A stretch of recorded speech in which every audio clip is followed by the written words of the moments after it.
Bine v-am găsit, dragilor din Zodia Leu, oriunde v-ați afla. Suntem din nou împreună la o nouă lectură pentru luna februarie a acestui an 2026. Așa că toți cei care aveți nu doar soarele, ci și luna, Venus sau ascendentul în Zodia Leu, această lectură este de asemenea și pentru voi. Înainte de a începe lectura cărților, trebuie să vă spun că februarie, din punct de vedere astrologic și chiar și din punct de vedere al tarotului, pentru că vin cu ceva inovator, ceva nou, cel puțin aici pe canalul meu. Voi lua în considerare arcanele majore care transmit sau, să zicem așa, guvernează fiecare lună calendaristică. În cazul de față, februarie este guvernat de arcanul major, Marea Preoteasă. Desigur, îi se adaugă alte două arcane majore printr-o reducere pitagorică, folosind numerologia pitagorică. Îi se mai adaugă justiția și judecata. Dat fiind aceste două tipuri de energii, februarie, încă de la începutul său, este o lună care începe cu nevoia de a fi validați, cu nevoia de a fi vizibil, de a ieși în evidență, în special pentru voi, dragilor din Leu. De ce? Pentru că avem o lună plină în Leu, încă de pe 1 februarie și cumva veți înțelege mult mai bine cine sunteți, ce meritați, dar asta o faceți, cum să spun eu, fără a o scoate foarte mult în evidență, fără a o spune cu voce tare. Pot apărea încă de la începutul lui februarie schimbări bruște legate de bani, de stabilitate, de siguranță, de anumite valori personale, dar asta de fapt nu face altceva decât pune lucrurile în mișcare. Jumătatea lui februarie vine cu un tranzit major, important, aș spune, pe întreg parcursul anului 2026, în care se restartează un ciclu karmic. Începe un nou ciclu în care apare nevoia de maturizare, apare nevoia de, cum să spun eu, de responsabilitate, de asumare. Se vor face planuri pe termen lung, dar este nevoie, desigur, și de o anumită disciplină mentală. Este, de fapt, o lună, per general așa, mai ales cu eclipsa de soare care va avea loc undeva imediat după jumătatea lui februarie, este o lună care ne îndeamnă să pregătim terenul pentru ce vom semăna. Și trebuie să vă spun iarăși un lucru important. Ceea ce se va face în această lună februarie va fi pe termen lung. Din punct de vedere al arcanelor majore și energia cu care ele contribuie la această lună lui februarie, trebuie să vă spun că ele recomandă în primul și în primul rând claritate. Recomandă să aprofundăm mult mai bine situațiile cu care ne confruntăm, să cerem mai multă claritate și să ne folosim mult mai mult intuiția pe care o deținem cu toții până la urmă. Pentru voi în mod special, dragilor din Leu, este o lună de vizibilitate, de exprimare personală, de clarificări emoționale. Cumva februarie încearcă, într-un fel să spunem, să vă învețe să străluciți, dar fără să căutați aprobarea tuturor. Partea asta a muncii, tendința generală aduce dorință de recunoaștere, nevoie de apreciere. Chiar dacă aceste lucruri e posibil să aducă și unele mici tensiuni legate de șefi, poate, sau de, în general, de persoane care au, din punct de vedere ierarhic, au o anumită poziție un pic mai înaltă. Dar eu aș spune că tocmai din aceste mici tensiuni posibil să apară anumite frustrări. Da? De ce nu sunt recunoscute meritele? De ce nu sunt tratat în funcție de felul în care eu muncesc? Da? Pot apărea acest gen de frustrări.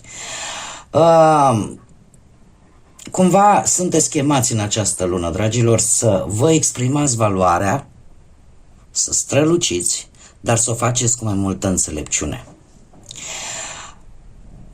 Pe partea financiară spune că vine acea dorință de mai bine, de confort, de a fi mult mai bine evaluați și munca voastră să fie mult mai bine plătită. Posibil în această lună să cheltuiți bănuți pentru imaginea voastră, pentru aspectul vostru exterior, pentru ca voi să vă simțiți bine în propria voastră piele. Posibil să apară evenimente financiare vizibile sau chiar mutări. Mesajul pe partea asta financiară ar spune că e un echilibru între gestionarea banilor din punct de vedere emoțional, dar și rațional. Partea dragostei, partea vieții sentimentale vine cu nevoia de iubire. Nevoia de iubire, de admirații, de emoții intense și de acea dorință de a fi văzut, de a fi apreciat. E posibil în această lună, mai ales cei care sunteți deja într-o relație, formați deja un cuplu, să începeți oarecum să vă idealizați partenerul și eu aș spune să atrageți mai mult persoanele sensibile, persoanele cu o energie foarte misterioasă, așa. Pot apărea discuții emoționale profunde, da, o comunicare foarte profundă și, desigur, o reevaluare pentru alții a relației și a felului în care voi vă exprimați sentimentele. Posibil să vă simțiți un pic mai vulnerabil în momentul în care o faceți și în momentul în care luați decizia să o faceți. Să vă exprimați ceea ce simțiți, poate într-un mod cu totul diferit față de cum ați făcut-o până acum. Cei singurei, aș spune că este propice în această lună februarie să întâlniți legături karmice sau care, cum să spun eu, să vă inspire. Pasiunea va fi la cote maxime, iar finalul acestei luni poate veni cu anumite întrebări despre iubire, despre necesitatea clarificării unor anumite intenții ale altor persoane, așa că dacă ar fi să trag o concluzie pe partea asta sentimentală pentru voi, dragilor, inima voastră strălucește atunci când se simte apreciată și în siguranță. Este un soi de balanță între aceste două lucruri. Noi mergem mai departe și haideți să vedem. Și ia uite ce vine, dragilor. Ia uite ce vine chiar din prima săptămână din februarie. Avem Leul. Este momentul să acționezi. Probabil că o situație, indiferent de ce aspect al vieții vorbim, are nevoie de acțiune. Că poate să fie pe plan profesional, sentimental sau financiar, se pare că este un moment propice în care voi să luați atitudine. Avem de-a face în a doua săptămână, dragilor, pentru voi aveți de-a face cu o femeie dreaptă, o femeie corectă. Poate să fie într-adevăr ori cu părul alb, fața rotundă, ochi schimbători, părul am zis blond sau alb cărunt. Dar este cineva care va încerca oarecum ori să vă ajute, ori să te ajute să faci ceva corect, ceva drept. Cea de-a treia săptămână vine cu evantaiul și ne vorbește de o romanță, de o poveste de dragoste, de o celebrare sau, nu știu, de un eveniment plăcut. da? În cea de-a treia săptămână și acum nu m-ar mirea, nu? Pentru că avem și noi sărbătoarea noastră, Dragobetele. Cea de-a patra săptămână aici este într-adevăr foarte interesant. Avem oul care de fapt simbolizează un succes asigurat cu planuri bune și o muncă foarte dură. Aș putea să zic că, bine, oricum v-am spus-o deja încă în această introducere, că această lună este foarte, foarte importantă în pregătirea terenului. Și această carte, în mod special, îmi vorbește despre acest lucru.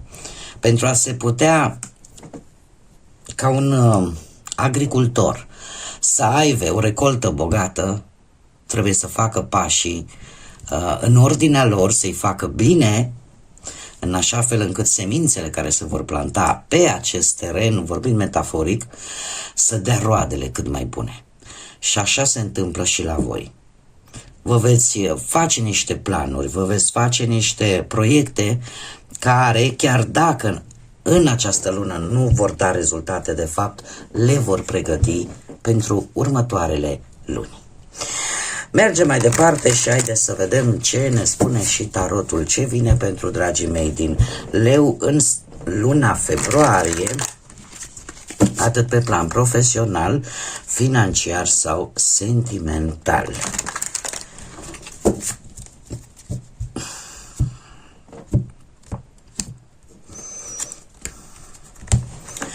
Să vedem.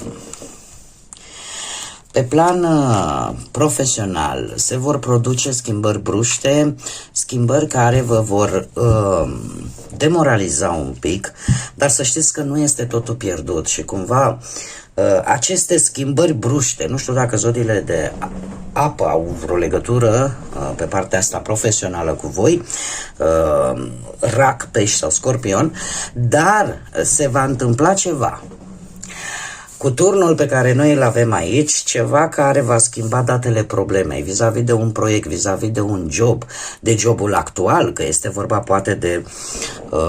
pentru că aici se pierde ceva, că se pierde încredere, că se pierde, nu știu, o promisiune.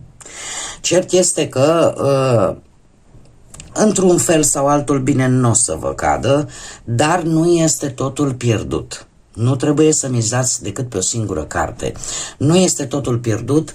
Eu aș spune că pot apărea niște întârzieri legate de muncă, legate de viața voastră profesională. Nu știu, dacă cineva poate v-a promis un job, se întâmplă ceva și e posibil ca această promisiune să nu fie întru totul îndeplinită. Mare atenție! Întru totul îndeplinită. Voi oricum veți lăsa în urmă această schimbare bruscă și neplăcută. De ce? Pentru că va veni o nouă ofertă, acest paj de cupe. Aș spune că ori aveți un proiect, un plan pe care, la care voi ați spus foarte mult energie, timp, și care ați avut pentru care ați avut o promisiune că poate avansa. Este o perioadă trecătoare, mare atenție. Este o perioadă trecătoare, nu trebuie să vă dezamăgiți, pentru că din câte văd eu aici, vă vine o ofertă. Vă vine o ofertă care are destul de mult potențial. E posibil chiar, nu știu, dau un exemplu, poate sau nu să fie așa. Ți se spune că nu mai durează mult și uite, o să rămâi fără servici. Da? Pentru că se vor face niște restructurări și vei rămâne fără servici sau chiar rămâi fără el. Nu este totul pierdut. De ce? Pentru că ți se cunoaște valoarea. Chiar dacă tu te uiți la cupele care s-au vărsat și nu mai vezi nimic în spate, totuși ele există. Și această propunere poate să vină într-un mod foarte rapid, la interval scurt de timp, și chiar să facă o schimbare în cariera voastră profesională. Eu aș spune că e posibil chiar să aveți parte și de interviuri în această lună. Folosiți-vă intuiția foarte mult, dat fiind că avem aceste cupe aici, există potențial, să știți, aveți mult potențial și e păcat să nu profitați de el. De asemenea, dacă, nu știu, vorbim de un proiect care poate, din păcate, nu va funcționa, în care ați investit ceva, indiferent că e timp, energie, bani, poate. Nu este totul pierdut, pentru că lucrul ăsta vă va forța creativitatea. Vă va forța creativitatea și e posibil ca noul proiect pe care voi îl începeți să fie unul, cum să spun eu, mult mai pe dorințele voastre, pe ceea ce voi chiar vă doriți cu adevărat să faceți. Așa că nu este un capăt de lume. Mergem mai departe și haideți să vedem pe partea banilor. Pe partea banilor sunteți destul de bulversați. Încercați să... Of. Aici am văzut de aer, Gemeni, Balanță sau Vărsător. Dragii mei, dragi,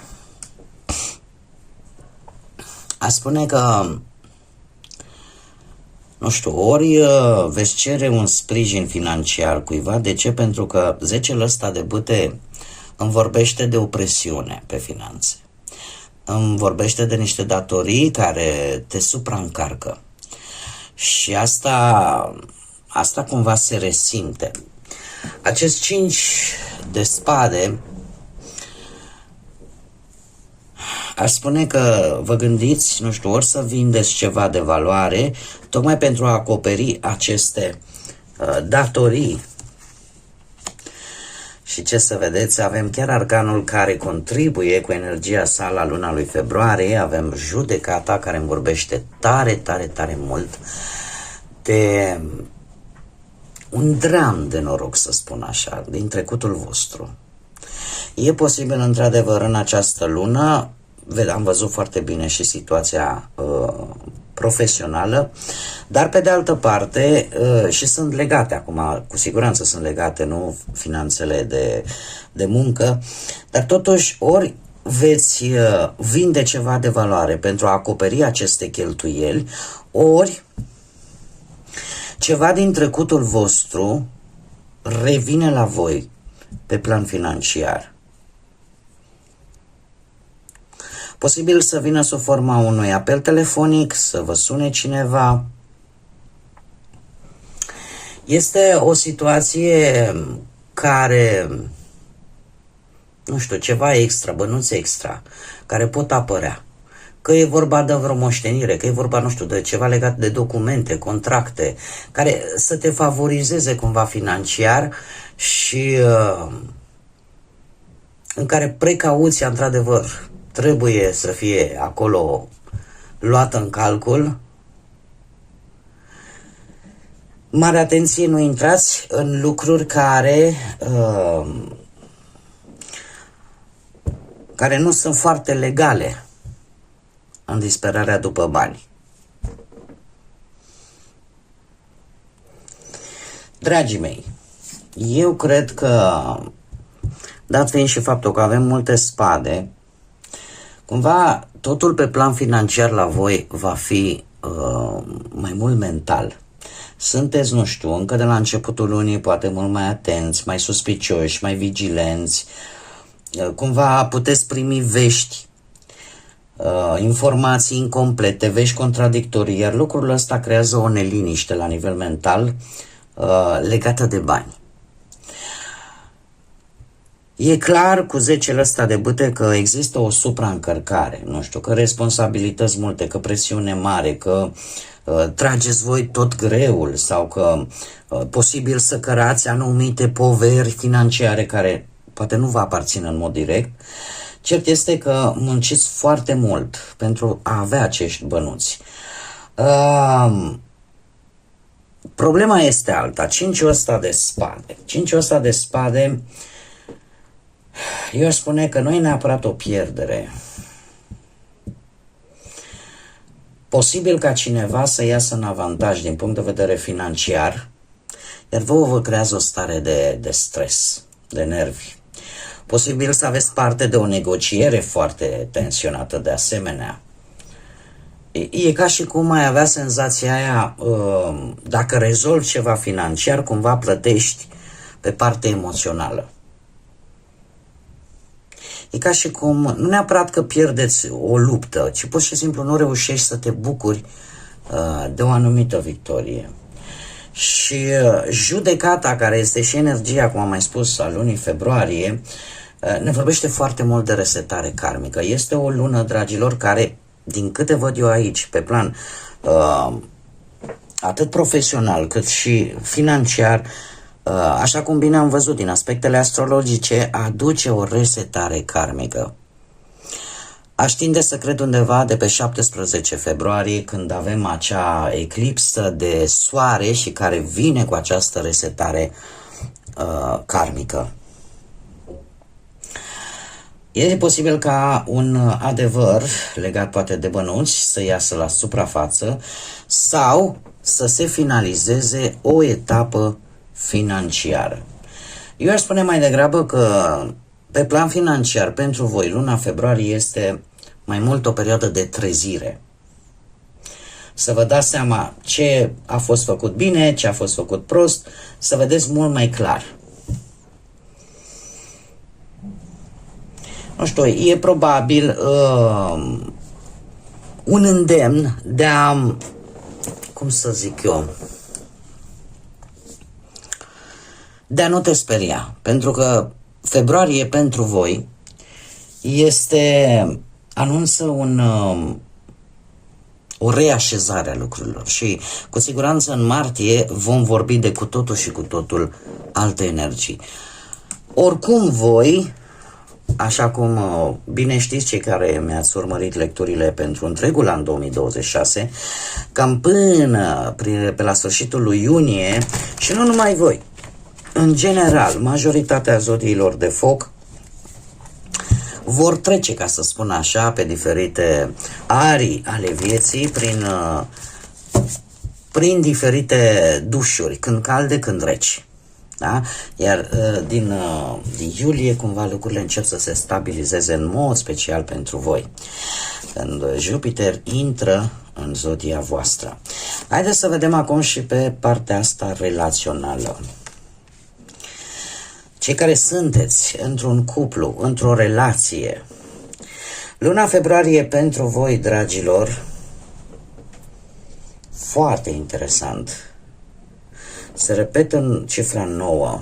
Avem un 9 de cupe, dar și un 9 de spade, exact cum bine am văzut aici. Dragii mei, pe partea asta relației e posibil să apară anumite tensiuni, anumite conflicte, dar nu neapărat cauzate de voi, cauzate de persoane de la distanță, cauzate de invidiile poate ale altora. Cumva, eu aș spune, sau poate din cauza orgoliilor, da? Cumva fiecare consideră că are dreptate sau fiecare își urmează un anumit interes. Posibil să vă percepeți, să gândiți diferit în această lună. Sau chiar voi, să aveți un conflict cu voi înșivă. Din punctul ăsta de vedere sentimental. E adevărat, am un 9 de cupe, un 9 de cupe frumos, care vine și spune, domne, nu știu, se aprofundizează sentimentele, se crește dorința de a te compromite cu totul în relație, crește dorința de a comunica, de a vă face planuri în comun, dar în același timp e ceva care vă macină cu acest 9 de spade. În același timp ai senzația poate că gândești ceva e ascuns în relația voastră, ceva pe care poate voi nu vreți să-l vedeți, refuzați să-l vedeți, dar care vă cam mănâncă nopțile. Și 9 de spade, la modul general, ne vorbește de gânduri, gânduri adânci, gânduri care nu vă dă pace. Dorința voastră este una, într-adevăr, de mai bine în cuplul vostru, în relația voastră. Dar pe altă parte ceva vă macină.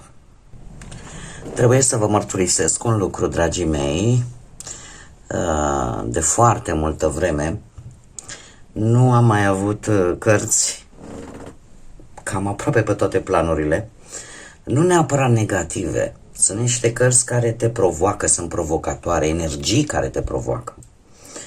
Și chiar și pe partea asta a relației, eu aș spune că posibil să aveți de-a lungul lui februarie conflicte, certuri repetate, competiții, așa cum am mai spus, din cauza orgoliului, în care fiecare vrea să aibă dreptate. Da? Nu e neapărat infidelitate, nu e neapărat ruptură, e un fel de luptă de putere, ca să zic așa.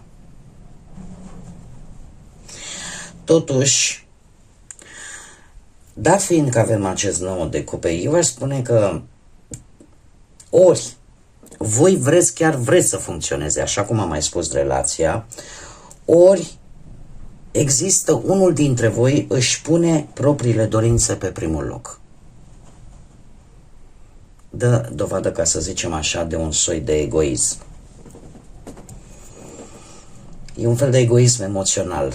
Chiar dacă poate nu e intenționat, chiar dacă poate, nu știu, gândești, am dreptul la fericirea mea, chiar dacă poate celălalt suferă. Da, e un fel de egoism emoțional. Totuși, acest 9 de spade apare sentimentul de păreri de rău, de vinovăție, de anxietate, de nopți nedormite. E ca și cum te-ai trezi și ți-ai dat seama că ceea ce tu poate ai spus sau ceea ce ți s-a spus sau ce ți s-a făcut sau ce ai făcut, pentru că aici se poate aplica la ori la voi, ori la perechea voastră, nu va mai fi atât de relaxant. Va fi o frământare interioară. Iar asta, așa cum bine am văzut, avem două aspecte astrologice care vin cu aceste cicluri karmice, cu aceste resetări. Că nu o să fie foarte ușor, aș minți să vă spun că va fi super ușor, dar nici imposibil și nici foarte greu atâta timp cât voi deja știți care sunt energiile și veți încerca prin folosirea liberului arbitru, veți încerca să le schimbați. Merg mai departe și pun pentru cei care sunteți singurei, singurele, burlaci și burlăcițe. Dragilor, avem al doilea arcan ca și energie pentru luna februarie. Avem justiția. Și ca și zodii am aici zodii de foc, la fel ca și voi, berbec, leu, săgetător, avem balanță, avem taur, fecioară, capricorn. E aici deja un grup, ca să spun așa. Pentru voi, eu aș spune că partea asta a vieții sentimentale vine cu posibil o aventură foarte pasională care poate avea loc încă de la începutul lunii și ce este și mai interesant, poate avea o conotație karmică și această întâlnire, și această aventură. Haideți să vă spun, în caz că nu știați, chiar dacă lucrul ăsta o să mai ia un pic de timp, de fapt, care e diferența dintre o legătură, o relație karmică și o legătură de suflet pereche, că sunt diferite. Într-o relație karmică poți să stai, nu știu, o perioadă de timp, mai mică sau mai mare. Și această legătură karmică la un moment dat să se rupă. Ceea ce tu vei învăța în urma acestei ruperi și vor fi lecții importante. Aceea este o legătură karmică. Că nu trebuie neapărat să fie plină numai de suferință, dar vei învăța o lecție importantă. Dar asta ca să nu vă speriați. Justiția vine cu o regândire profundă a situației. Eu aș spune că este, și cu regele ăsta de monede aici, aș zice că vă veți da seama până la finalul lui februarie că de multe ori nu trebuie să vă accepte toată lumea. Trebuie să vă accepte acele persoane care vă apreciază cu adevărat. Este aici o balanță care se va face în viața voastră sentimentală, dar vis-a-vis o lecție pe care voi o veți învăța în urma acestei legături karmice. Dragii mei, eu aș spune pentru cei singuri, și pe urmă chiar o să trag o concluzie, indiferent cât va dura această lectură, pentru că vreau să fiu cât mai coerentă și cât mai explicită și sinceră față de voi. Cei care sunteți singuri, această lună pentru voi vine cu un posibil început din impuls, din atracție, din foc, dar într-un mod foarte rapid. Dar, având justiția aici, asta îmi spune că e ca o trezire, e ceva care îți spune, știi, legătura asta nu mai poate sau felul în care tu o vezi, nu mai este ca până acum. Dar cumva ce începi în această lună are o miză mult mai mare. Nu e neapărat o relație pe viață, dar o relație cu scop. Și aici vine partea karmică. Aș spune că veți ieși la sfârșitul acestei luni februarie, voi dragilor, pe plan sentimental, mult mai maturi, mult mai doritori de stabilitate, cu o valoare mult mai reală. Poate că o să vă dați seama de fapt cum ar trebui să fie relația voastră, pe ce standarde trebuie să se bazeze ca voi să obțineți ceea ce voi vă doriți. Așa că veți realiza până la sfârșitul lui februarie ce vă doriți cu adevărat, ce nu mai acceptați și ce valorați voi cel mai mult la o relație sentimentală. Și acum, trăgând o concluzie la tot ce am văzut aici, chiar nu vreau să vă speriați, chiar nu vreau să o luați ca pe domne, ce lectură urâtă. Nu, este o lectură în care energiile vă sunt prezentate și depinde foarte mult de voi cum veți acționa în continuare.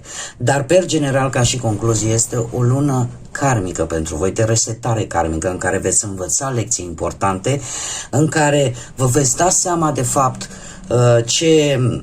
ce căutați cu adevărat, indiferent de ce aspect al vieții vorbim.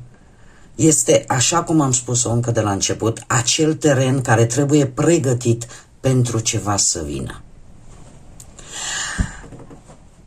Mergem mai departe și haideți să vedem ce inițiale de nume, prenume, pseudonim sau porecle de persoane cu care voi veți interacționa în această lună februarie și care vor avea o anumită importanță. Și avem litera Y, mai ales dacă este în interiorul numelui. Avem litera Z, avem litera P, avem litera B, avem litera W, X, cum s-au așezat, F și litera H. Ca și zodii, în afară de cele pe care vi le-am enunțat deja, predomină zodiile de apă, Rac, Pești, Scorpion, predomină zodiile de aer, Gemeni, Balanță, Vărsă, Tor. Haideți să vedem și ce cifre sunt importante pentru voi în această lună februarie, care pot reprezenta date calendaristice sau numere importante care au o anumită semnificație pentru voi. Și avem 1, 7, 8, 9, 16. Ne vorbește de o creștere spirituală, exact ce vă spuneam. Îmbrățișează partea ta spirituală, pentru că asta te va ajuta în călătoria ta, în această viață. Tu ești condus către o stare mult mai înaltă de a fi. Ești condus către o dezvoltare la nivel spiritual, la nivel energetic, la nivel personal, dacă vreți. Se va produce o schimbare și sunteți cumva ghidați către această schimbare. Este o lună, ca să zic așa, de lecții pe care trebuie să vi le însușiți. Haideți să vedem și ce mesaj spiritual am pentru voi, dragilor, din Leu în această lună. Nu-ți mai pune limite ție însuți, însăți. Tu te afli și ai foarte mult potențial. Poți să fii tot ceea ce tu îți dorești să fii. Nu te reține pe tine sau să permiți cuiva să o facă, pentru că este viața ta. Trăiește propriul tău adevăr și păstrează-ți inima centrată în tot timpul. Este un îndemn de a nu te limita. Așa cum bine am văzut, energiile sunt foarte provocatoare în această lună și eu aș spune că toate aceste provocări la un moment dat duc la tendința de a te limita. Nu mai fac nimic, nu mai merg înainte, mă opresc. Nu te limita pe tine, mergi înainte. Mergi înainte pentru că ai potențial, ai cu ce și nici nu permite altora să o facă. Pentru că lucruri bune, să știți că or să vină pentru voi. Am spus, prima jumătate a anului nu este una dintre cele mai roz, dar nu este ceva peste care voi să nu puteți să treceți. Cam atât am avut pentru voi, chiar dacă m-am lungit un pic, am simțit nevoia să detaliez un pic mai mult. Și înainte de a încheia această lectură, vreau să spun și eu un lucru simplu pentru toată lumea, atât pentru cei care mă așteaptă cu drag să fac lecturile, cât și pentru cei care nu se știe din ce motive mă urăsc și mă jignesc. Aceste lecturi, dragilor, eu le gândesc pentru voi cu o foarte bună intenție, cu respect. Nu sunt menite să oblige pe nimeni și nici eu nu impun reguli care să vă limiteze libertatea voastră în vreun fel. Însă, există anumite limite de bun simț pe care eu le consider importante aici, pe canalul meu, și care îmi doresc să fie respectate. Dacă energia, modul meu de a face aceste lecturi rezonează cu voi, eu mă bucur că sunteți aici. Dar dacă nu, este perfect în regulă, este perfect normal, căutați în altă parte, în alte locuri, pe alte canale care poate vi se potrivesc mai bine. Fiecare are liberul arbitru și alegerea este a fiecăruia. Eu oricum mulțumesc tuturor care aleg să fie aici alături de mine, cu deschidere și cu respect reciproc. Până data viitoare, când ne vom reîntâlni la o nouă lectură, eu vă doresc un februarie înțelept în primul și în primul rând. Să fiți înconjurați, dragilor, de liniște, de pace și de mult echilibru și, desigur, nu avem Sfântul Valentin, avem Dragobetele nostru, sărbătoarea noastră tradițională a iubirii. Să fiți înconjurați, dragilor, de multă, multă iubire.